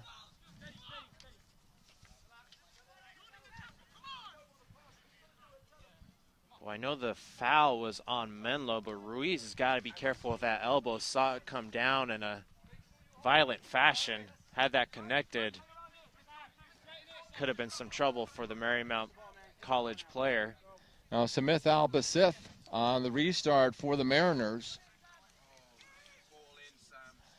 And that ball getting away from Delatorre for a moment, but it's kicked out of bounds. But again, Delatorre going up high, trying to prevent that. Really sacrificing his body there. Hacker, Algren, Milletti, and Ruiz, the goal scorers for Marymount, California. And Albacith, as we mentioned, with 3 assists. Bradley Venti also getting an assist on that last goal by Ruiz. Algren's goal was unassisted. And just the ball, Milletti, and get over in the middle, but that's going to be kicked away by Menlo. Couple of substitutions getting ready to come into the game. Just judging by the body language of Victor Algren and the score, don't think we're going to see him return here today. Looks a little hobbled on that right leg. Of course, Marymount up 4-1. Really don't see any reason right now to stick your star senior back into this game. Yeah, absolutely. I mean, they do have the 4-1 lead. Might be different if it was 1-1 if he was able to go. And again, we have some substitutions getting ready for Menlo College. Alejandro Bono will come in, 6'3" senior defender from Dublin. Also checking in will be Nicholas Cronky, a 5'9" sophomore midfielder from Brentwood. Again, one of those Southern California players that we see on the Menlo roster. And there might be a third player's number that we can't see at the moment. So 4-1 Mariners here at the StubHub Center in Carson. So we get a time check from, oh, there was a shot there that Delatorre had to punch with his right hand over the crossbar. I tell you what, though, that was Smith Albacith, though, with the pass. Again, just right on the money as far as placing that ball.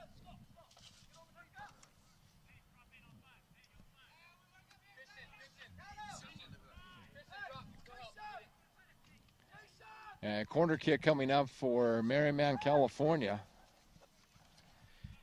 And to think with Albacith, he's still limping around out there. I'm not sure he's quite 100%.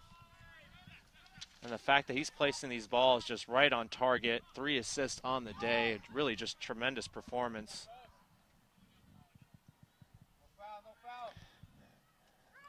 And there the ball being handled, Della Torre going to the ground for that one.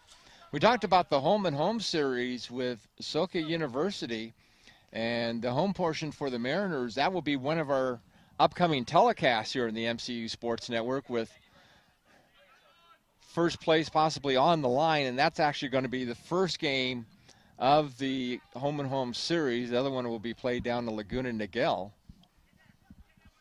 Boy, and Soka's going to have their hands full with Marymount and this just explosive offense.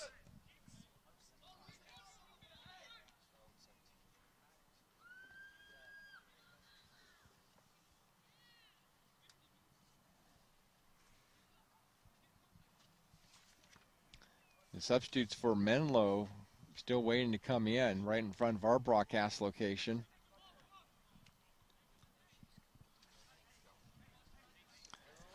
So the restart for Menlo.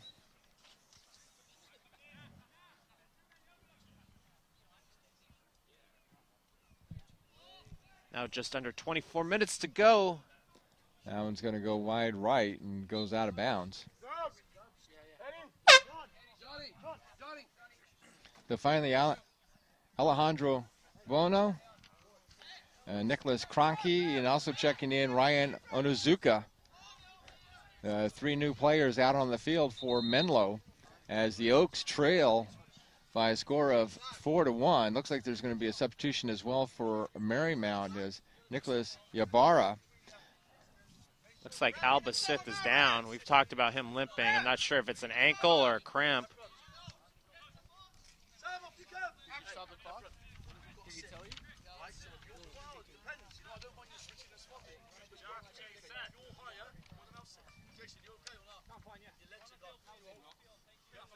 Now, Ybarra is listed as a goalkeeper, but he's going to go in the game actually on the field. And Smith Albacith, as you mentioned, kind of limping a little bit, or at least jogging gingerly. He will come out of the game. Again, maybe no real reason for him to come back in, up 4-1. Why risk serious injury?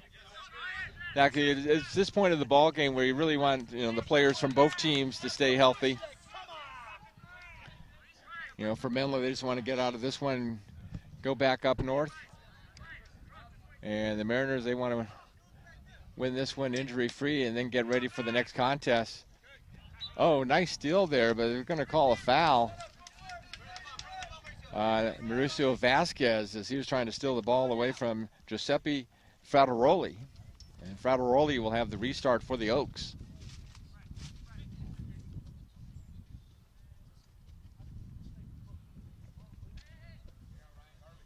That's funny, all of a sudden you could hear a pin drop. Right. It's almost like a tennis match. Scott Smith moving the ball forward to Ruiz. Ruiz marked off the ball, fighting for control. And it's Abrego. Check that. Frateroli on defense on that play for Menlo. So the Oaks have the restart. I love the mascot. It's an acorn, and remember the Tasmanian Devil from the old Warner Brothers cartoons. Looney Tunes. Yeah, Looney Tunes. Well, their acorn in at least one artist's depiction for the logo almost is whirling around, almost like an acorn, like the Tasmanian Devil. It's actually a very imaginative logo. One of several that they have for their athletics program. And actually, if you're called the Oaks, what is your logo? And an acorn makes sense. Going down hard. It was an accident, man. There's nothing malicious in Pinagua. There's nothing malicious in there. All right?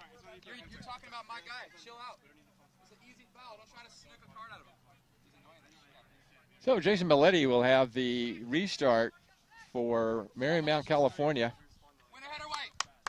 Coach is now getting into it. Remember, these teams will see each other again. Make for a heated and interesting interconference matchup.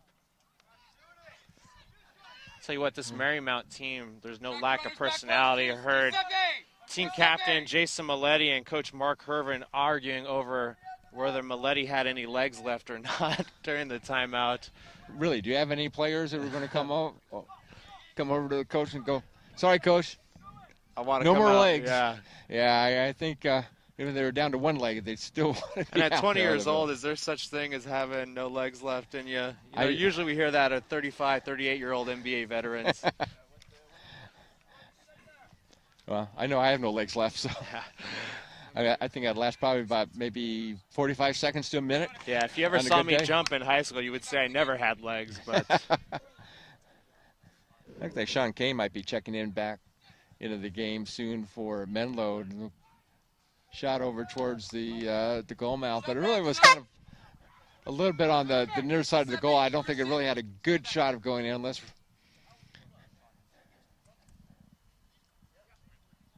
There's Josh Edwards who had a chance to put that in, but. And again, Marymount's not going to call off the dogs. They're just going to keep attacking. That's the style of play. That's what they're going to commit to all game long.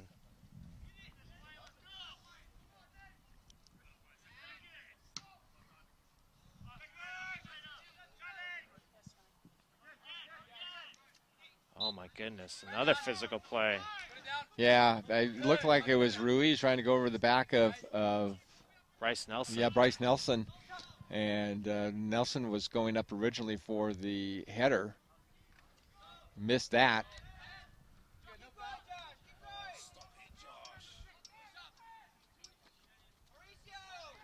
Scott Smith, 5 goals in the conference opener against Pacific Union with the ball.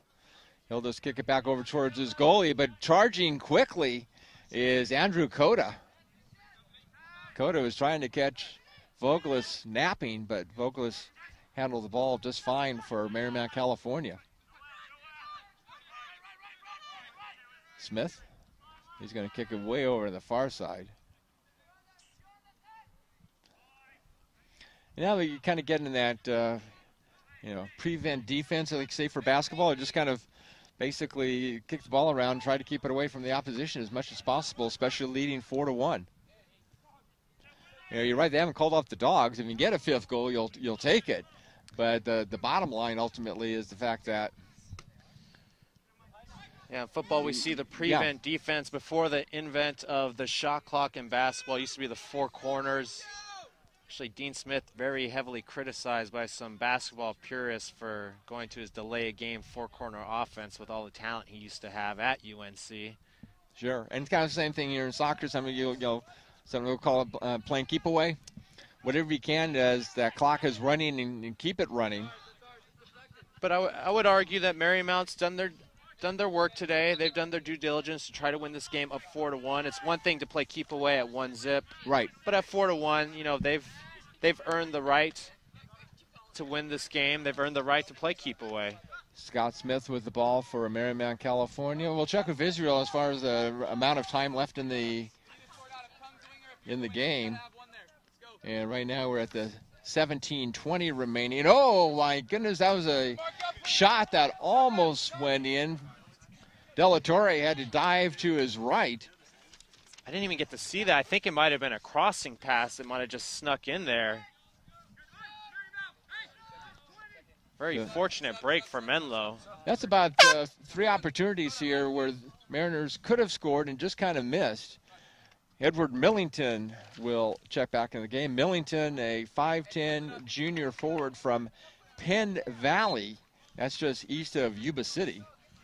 Had to look that one up. I had never heard of Penn Valley. That sounds like a beautiful area. Looks like head coach Eric Bukhari's pulling the plug on junior midfielder Tung Lee, subbing him out for the final 16 minutes.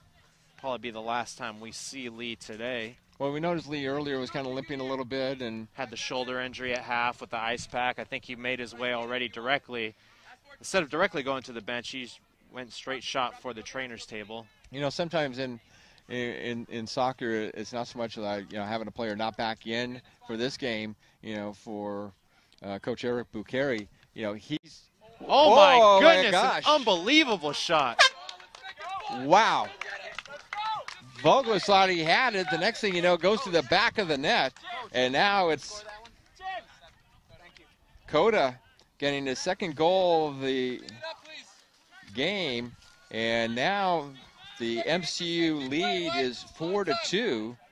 Coda on his second goal of the year, or second goal of the game, I should say, sixth goal of the year.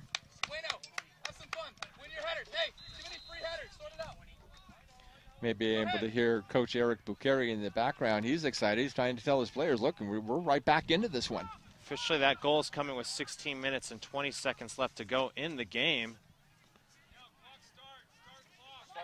Start clock. As Lee Corso would say on Saturday mornings, not so fast, my friends.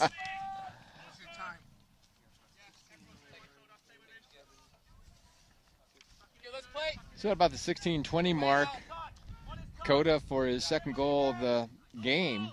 Yeah, really just can't say enough about the kid and his performance today. I mean, I know he's got 2 goals, which is well enough in its own, but that might be an understatement to his value to this Menlo Ball Club. If there's an all Cal Pac team selection in the postseason, I think Coda's going to get some votes for being on that team. And if he continues at this pace, I would have to think he'd be a unanimous selection to that first team. Ryan, run behind. Make it interesting. John, high up on the back line. So Martin Della Torre will kick off to put the ball back into play. Come on, guys, compete there. Too easy. Good, Kronk. Yeah, Kronk. Beautiful spin. Yeah, nice steal away by Kroenke. Put it down and play. Sean. That guy out of the way. Put it down and play, Sean. Trying to get a restart here. Tung Lee with his ice pack on his shoulder, just walking past our broadcast location back to the Menlo bench.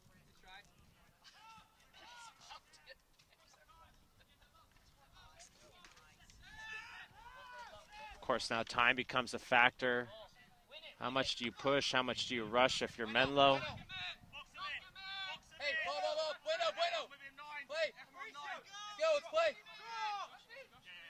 You're supposed to pretend like you didn't see that ball. Ball coming over to Sean Kane. You can play, drop off, like it. Let's play out of it, build out of it. Kane's going to drop back with the ball to Della Torre. Hey, Bryce, get it and turn. Good, let's play soccer, come on. You got Christian. Again, you can hear Eric Bucheri in the background. Boy, Bryce Nelson missed. Slide over. Team captain Christian Abrego running down this right sideline. Coach Bucheri was screaming for it. Make him go long, lock him in. Win it. It's important for Menlo really to capitalize with so much limited time left to go. Maximil Patterson may be checking back in for the Mariners. Movement, let's build. Turn. Okay, play. Come on, guys. Crocky, take charge of that.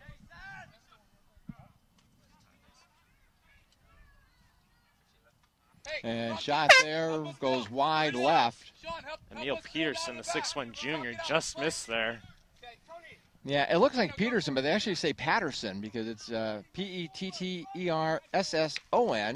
He's from Skellefteå, and I'm sure that's not even close to the actual pronunciation. Sweden, a 6'1 junior midfielder. Another international player for this Marymount team. Yeah, a number of players, you know, for Menlo College. They have Guatemala, Sweden, Venezuela, and Colombia represented. And on the Marymount, California roster, you have Sweden, England, Ecuador, Mexico, and Germany represented on the Mariners roster. That's Bryce Nelson trying to set some up. Yeah, trying to get it over to Brego. Brego trying to move the ball forward. In fact, he was moving it forward. I believe that was Sean Kane. Yeah, usually on the college jersey, you'll see a number in the front or a number on the leg. For Menlo, they have neither. So just the back. Yeah, just the back. So sometimes we have to wait for them to turn around. Bono giving the ball back over to Sean Kane. And it'll be a restart by Marymount, California. The Mariners leading the Menlo College Oaks 4-2 here late in the second half. And the restart is going to ricochet off of a couple of players.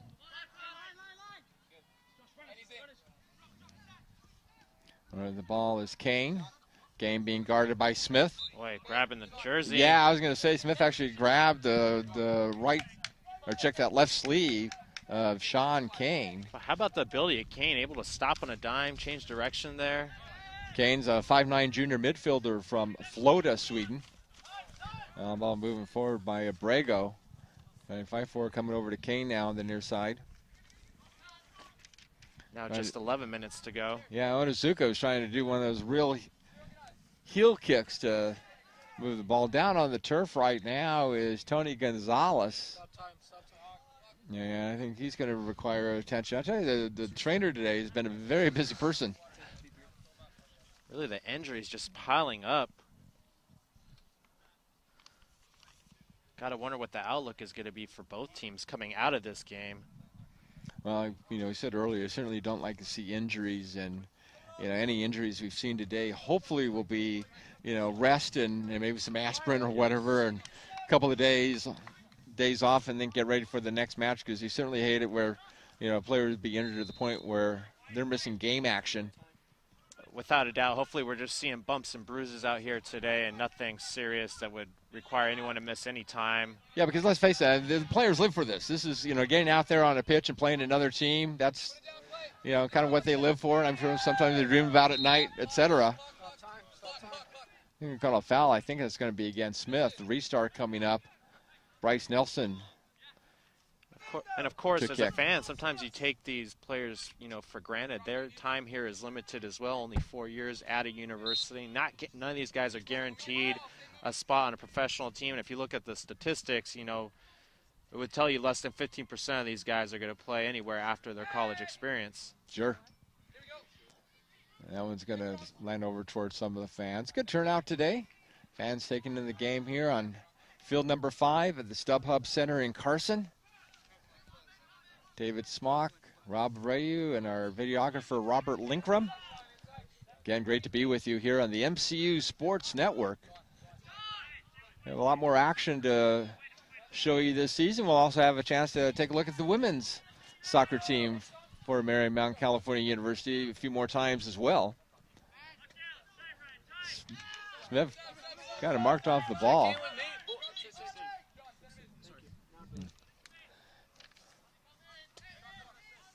So throw-in coming up from Christian Abrego. Abrego, again, a 6'1" senior midfielder from East Palo Alto, just down the street from Menlo College and just down the street, or up the street, I guess, maybe from Stanford University. We also had a sub right there for Menlo College as Kevin Becker comes in for number 16, Nicholas Krenke. Becker, a 5'11" junior midfielder from San Carlos.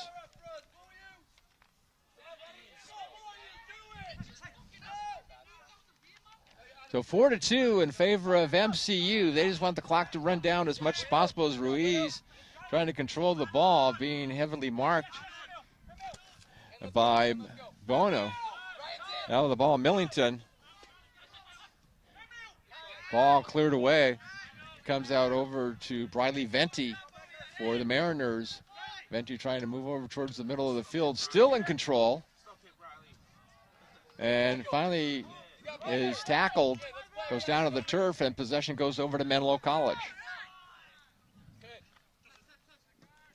Very entertaining finish, as really the pace has just picked up here in the final minutes. Don't foul, just keep playing hard. Referee. Kane with the ball. He's over kicked by Onizuka. Christos Voglis from Västerås, Sweden, the goalkeeper for Marymount. He put that one back into play. Now Smith with the ball. Smith comes over towards our broadcast location.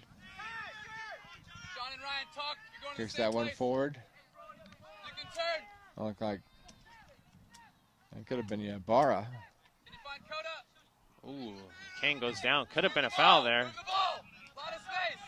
That's like the old no harm, no foul situation. But yeah, you can almost hear the player hit the turf from our broadcast location. That's not easy to do wearing headphones like we are. Yeah, I think that play was not too much physical contact, just unfortunate his legs got taken out from underneath them, and when your legs get taken out, you see it many times on a fast break on basketball, and a player goes up for a layup or a dunk. Really not extremely physical contact, but when the legs go out, it can be quite dangerous and really increase the impact as you hit the ground. Beautiful, beautiful cross from Marymount, just no one home to place that ball in the net. On the far side, Coda. What can Coda do now? 2 goals already today. Beautiful pass. Yeah, that one's going to be tracked down by Abrego.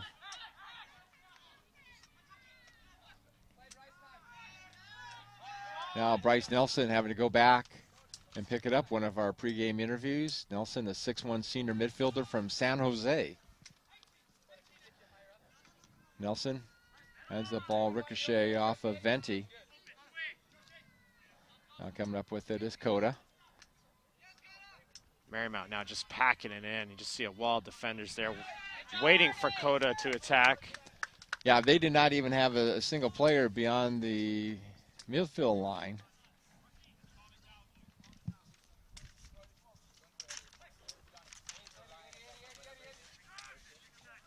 The Mariners restart. We'll check regarding the amount of time left.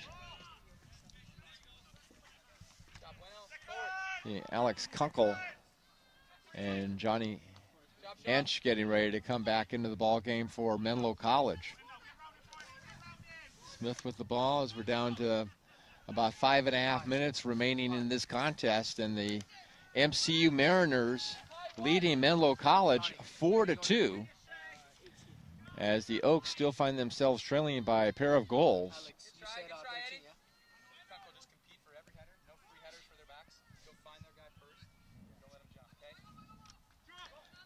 And on 2 hops, ball's handed by Della Torre. Eddie, post up, quick, Ed.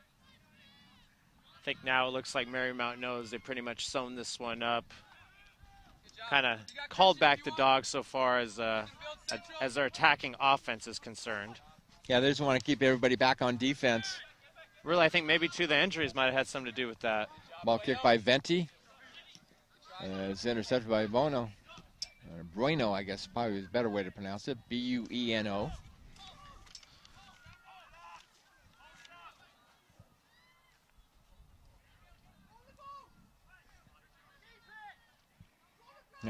As opposed to a couple moments ago, there's actually about 4 Mariners kind of back almost near midfield, where before everybody was on the right-hand side of the pitch.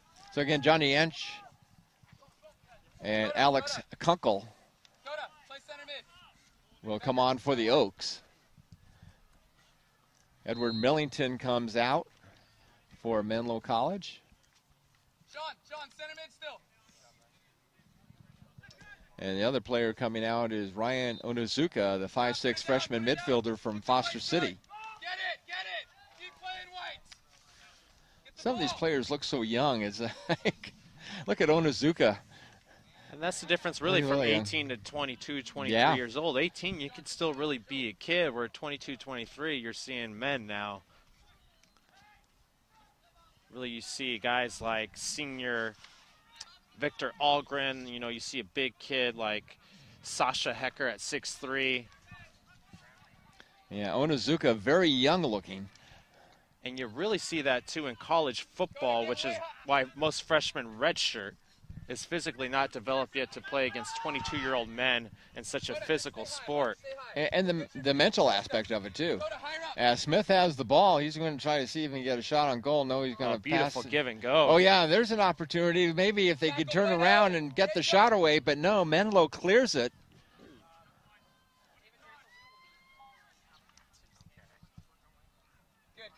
Well, that would have been one of those bang-bang plays that Della Torre would have had to try to handle, and instead coming back on defense, the Mariners just trying to kill more time. Again, Scott Smith with the ball. 5 goals in the conference opener against Pacific Union College, but that was one of those games where they beat Pacific Union 16-0. It was like score early and score often.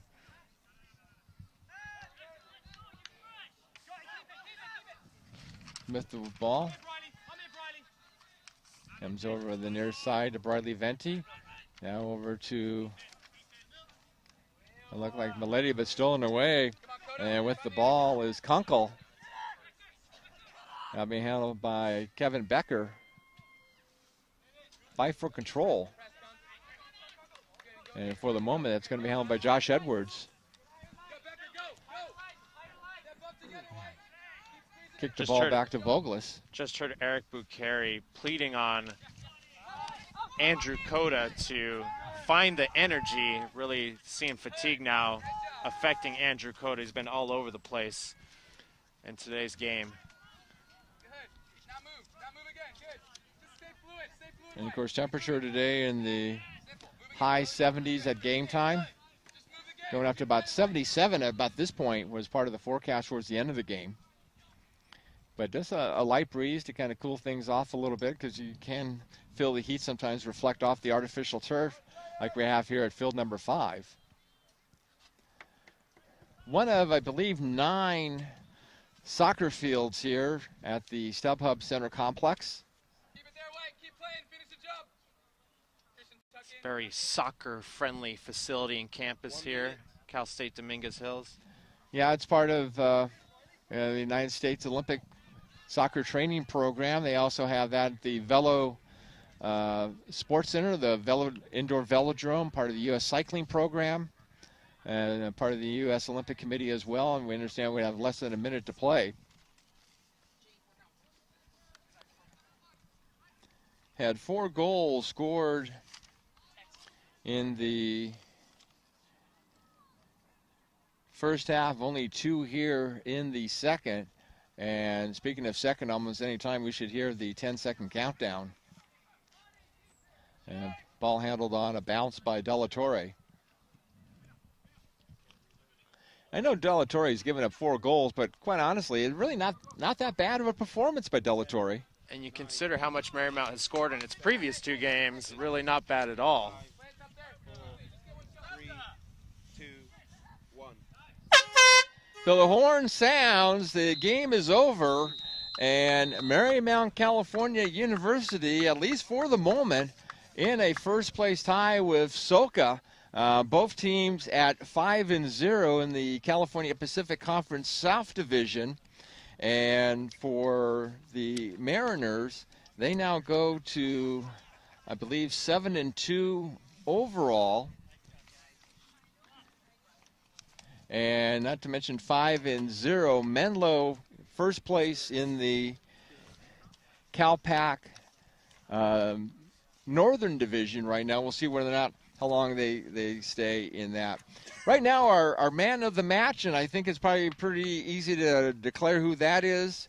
And go ahead, Rob, if you want to mention our man of the match today for this game between Menlo and Marymount, California. Well, you made my job pretty easy. It's 5'8" junior out of London, England, number 6, Sameth Albasith. 3 assists on the day. Many other perfectly placed balls just weren't able to connect, and really might have done all that on a hobbled leg. We saw him come out of the game limping late there in the second half, but the man of the match once again, number 6 out of Marymount, Sameth Albasith. And of course, our next telecast will be at Long Beach City College when the Mariners host the Embry-Riddle Aeronautical Eagles, last year's CalPAC champions and also already receiving some votes in the national polls. So that'll be another key matchup as it'll be Embry-Riddle versus Marymount, California. And until then, for Robert Brayu and our videographer Robert Linkram, I'm David Smock saying so long from the StubHub Center in Carson, California. Once again, today's final score is the Marymount California University Mariners 4 and the Menlo College Oaks 2. Thanks for joining us. We'll see you next time right here on the MCU Sports Network. Good night, everybody.